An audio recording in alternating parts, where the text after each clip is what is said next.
Hello, class. I just want to welcome you to the Arts and Crafts period.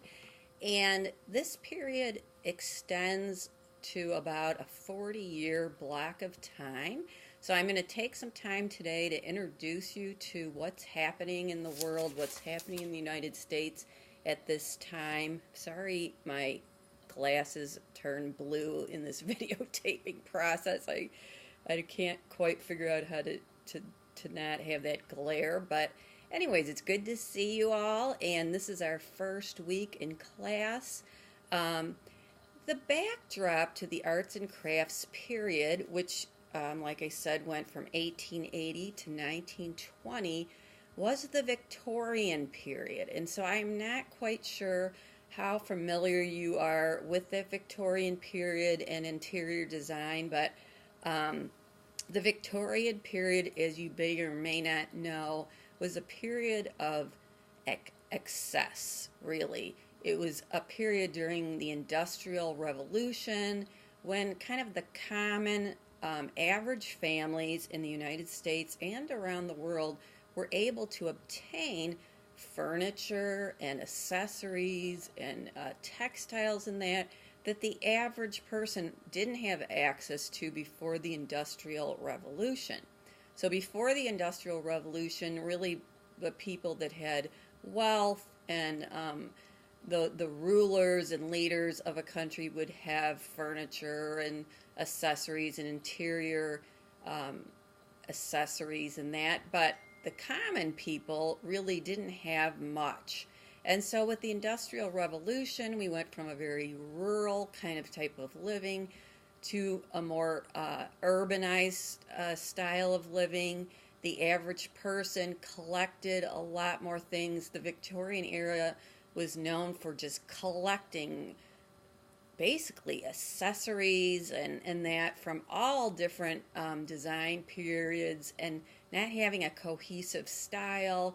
It was a time of clutter. If you look at interiors during the Victorian era, it was very cluttered and just awful, I think. As an interior designer, I would just, blah. It was a bad time. So anyways, we're going to start out this period with the arts and crafts movement, which began in Britain with William Morris, who was an architect at that time and really took a stand against the Victorian period, against the industrialized period and industrialization, and took a stand and really heeded a call back to simplicity in design, real and authentic materials, not mass-produced, just crappy materials, but sincere, honest materials, and just a rectilinear sort of form.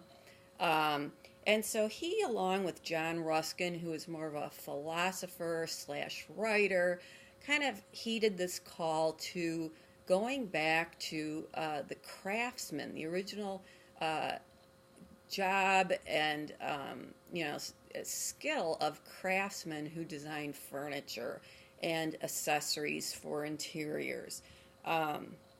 And so this kind of movement began, and it really traveled quickly from Britain to all over the world and the United States.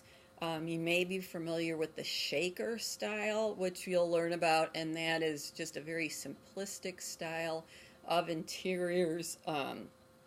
And that kind of is how it manifested here in the United States. Things that were significant kind of to the arts and crafts style was the use of oak wood. So if you had to describe, I'm giving you kind of a hint for a possible question on the test, to describe in 5 to 7 sentences the characteristics of the arts and crafts movement. You could mention a reaction to the industrialization of society. You could mention this new focus on handcrafted products, and just exposed hinges was kind of, you'll see that in the different the different images that I'm showing you in our lecture. Just another influence would be the Japanese culture. So, there's now transportation, there's now the telephone, there's now communication in the world. And so just the simplistic nature of Japanese design was very desirable to many of the architects and designers that we're going to look at in my lecture. Carved details, and you can see the work of William Morris in the furniture as well as wallpaper. I worked in a design firm in Champaign, Urbana, and we have wallpaper books dedicated to the arts and crafts style that people, fairly regularly checked out and use these even today. So this is not a style that, ever went out of style. And you think about our world that we live in today with a lot of just shoddily made products, and that there's always this desire to get back to real authentic materials and just a clean, uncluttered look, which is actually popular today too. So this is a style that never is out of vogue, and I hope you enjoy going through our lecture and just looking at the various players during this period and just sort of think about what life was like during that time. So I just welcome you to the arts and crafts period, and I hope you enjoy your study. Thanks.